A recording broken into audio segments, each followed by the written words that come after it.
কথাই বলে শখের দাম লাখ টাকা। আর আজ আমার শখের ইঁদুরের দাম কত টাকা পড়ে সেটা আমরা দেখব। আমার বাসায় আসলে কয়েকটা ইঁদুর দৌড়াদৌড়ি করতে দেখলাম।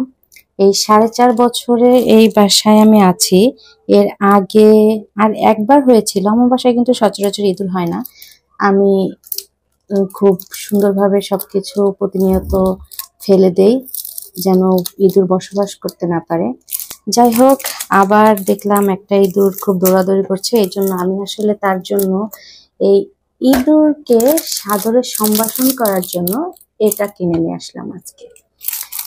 এটা সুন্দর একটা ইঁদুরের আঠা, যেটা ইঁদুরটাকে সুন্দর করে এভাবে আটকে দিবে।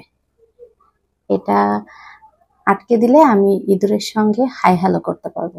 আসলে ও খুব লুকোচুরি করে আমার সাথে, এই জন্য আমি যেন তার সাথে হাই হ্যালো করতে পারি এই জন্য আঠাটা কিনলাম, যেন আঠাতে সে লেগে থাকে। এরপরে আমি কালকে দেখব যে এটায় কতটা ইঁদুর মানে কয়টা ইঁদুর ধরে। এটা কিন্তু খুব ভালো ইঁদুরের জন্য, আমি আগেও এটা ইউজ করছি। যাই হোক, এটা আমি আজকে স্বপ্ন থেকে কিনেছি। এটার এমআরপি ছিল 235 টাকা।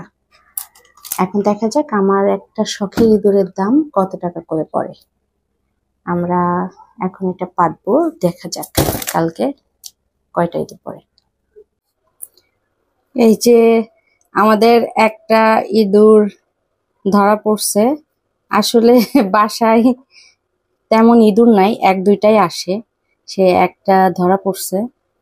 হ্যাঁ মেহেদি, ফেলে দাও। আমার ইঁদুর ধরতে খুবই ভয় লাগে, প্রচন্ড ভয় পাই। আর ইঁদুর হয়তো নাই, এই একটাই ছিল। কম ইঁদুরে জ্বালাই বেশি।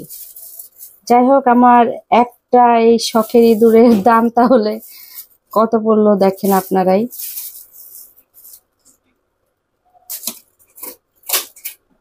আমার হ্যান্ড গ্লাভস এর দাম, পলি ব্যাগের দাম আর আটার দাম